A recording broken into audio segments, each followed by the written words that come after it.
Hizkia berumur 25 tahun pada waktu ia menjadi raja. Dan 29 tahun lamanya ia memerintah di Yerusalem. Nama ibunya ialah Abia, anak Zakaria.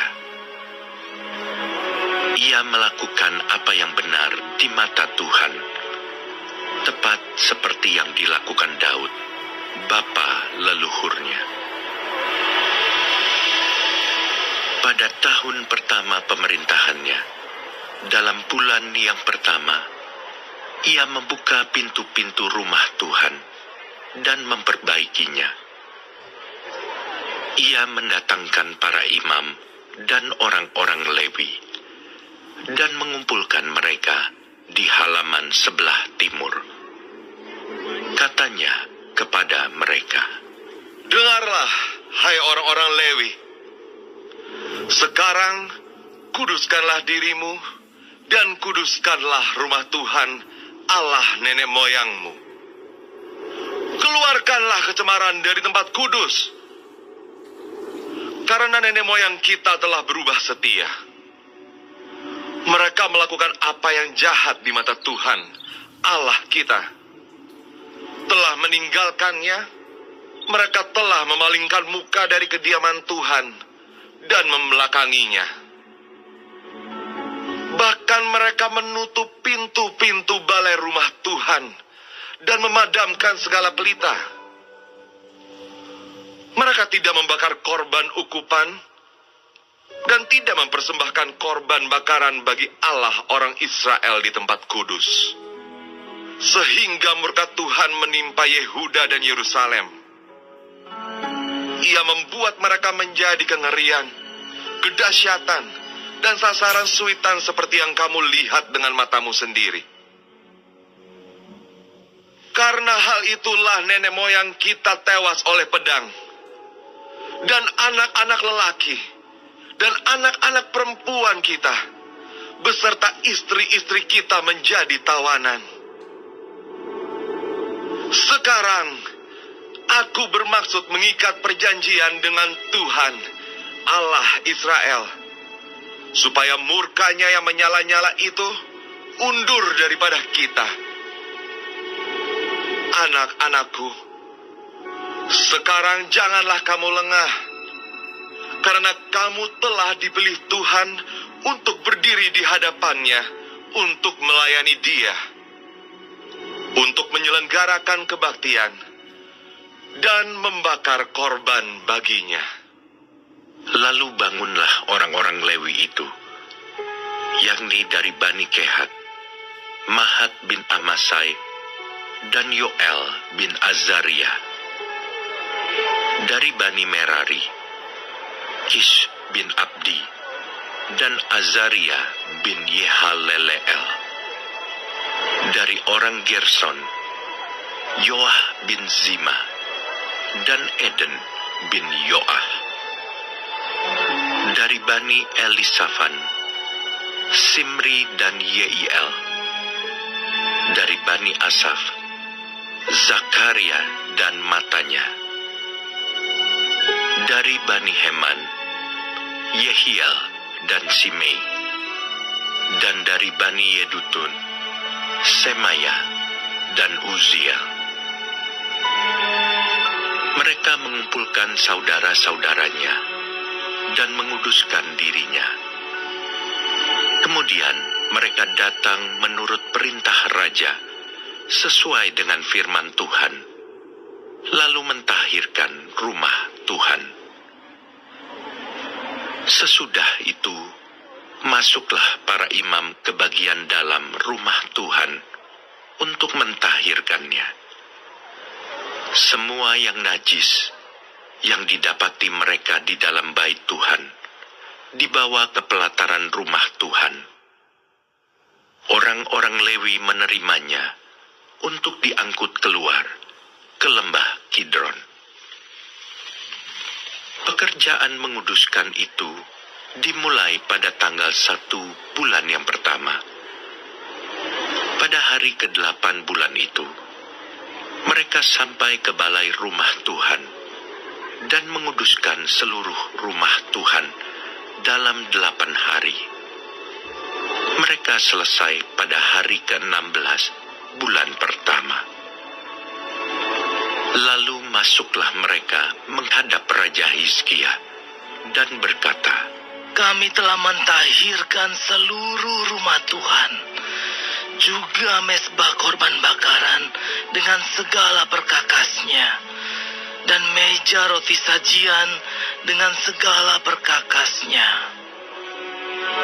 dan segala perkakas yang dibuang Raja Ahaz ketika ia berubah setia pada masa pemerintahannya, telah kami sediakan dan kami kuduskan.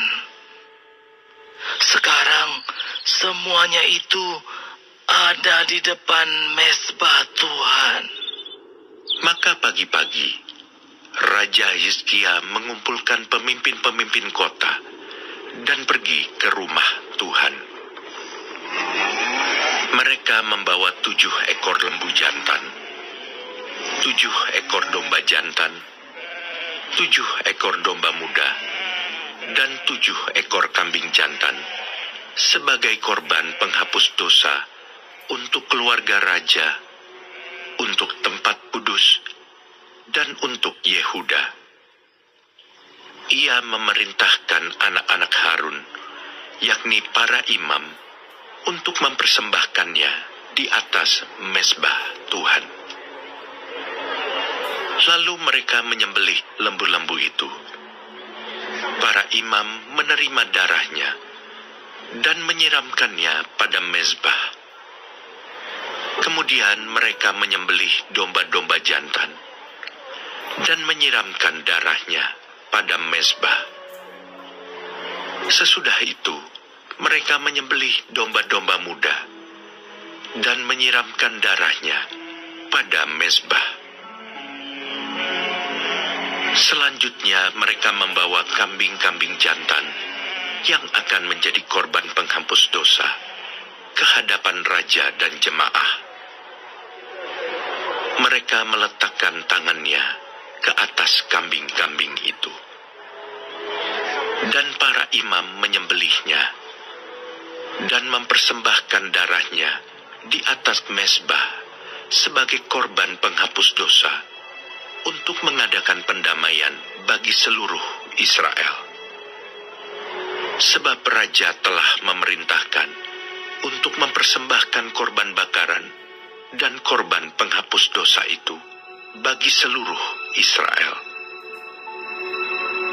Ia menempatkan orang-orang Lewi di rumah Tuhan dengan ceracap, gambus, dan kecapi, sesuai dengan perintah Daud dan Gad, pelihat raja, dan Nabi Natan. Karena dari Tuhanlah perintah itu, dengan perantaraan nabi-nabinya. Maka berdirilah orang-orang Lewi dengan alat-alat musik Daud, demikian pula para imam dengan nafiri. Lalu Hizkia memerintahkan untuk mempersembahkan korban bakaran di atas mezbah. Pada saat persembahan korban bakaran dimulai, mulailah pula dinyanyikan nyanyian bagi Tuhan dan dibunyikan nafiri dengan iringan alat-alat musik Daud, Raja Israel. Seluruh jemaah sujud menyembah, sementara nyanyian dinyanyikan dan nafiri dibunyikan. Semuanya itu berlangsung sampai korban bakaran habis terbakar. Sehabis korban bakaran dipersembahkan, raja dan semua orang yang hadir bersama-sama dia berlutut dan sujud menyembah. Lalu Raja Hizkia dan para pemimpin memerintahkan orang-orang Lewi menyanyikan puji-pujian untuk Tuhan dengan kata-kata Daud dan Asaf, pelihat itu. Maka mereka menyanyikan puji-pujian dengan sukaria, lalu berlutut dan sujud menyembah. Kemudian berbicaralah Hizkia. Sekarang kamu telah mentahbiskan dirimu untuk Tuhan. Mendekatlah dan bawalah korban-korban sembelihan dan korban-korban syukur ke rumah Tuhan. Lalu jemaah membawa korban-korban sembelihan dan korban-korban puji-pujian. Setiap orang yang rela hati membawa juga korban-korban bakaran. Jumlah korban bakaran yang dibawa jemaah ialah lembu 70 ekor, domba jantan 100 ekor, dan domba muda 200 ekor. Semuanya sebagai korban bakaran bagi Tuhan. Persembahan-persembahan kudus terdiri dari lembu sapi 600 ekor dan kambing domba 3.000 ekor. Tetapi jumlah imam terlalu sedikit, sehingga mereka tidak sanggup menguliti semua korban bakaran.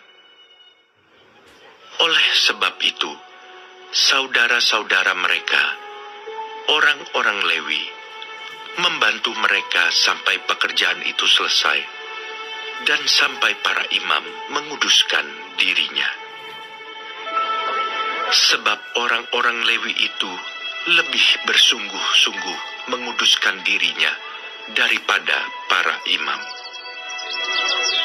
Lagi pula korban bakaran itu banyak, dengan segala lemak korban keselamatan dan segala korban curahan pada korban-korban bakaran itu. Demikianlah ibadah di rumah Tuhan ditetapkan kembali. Hizkia dan seluruh rakyat bersukacita akan apa yang telah ditetapkan Allah bagi bangsa itu, karena hal itu terjadi dengan tak disangka-sangka.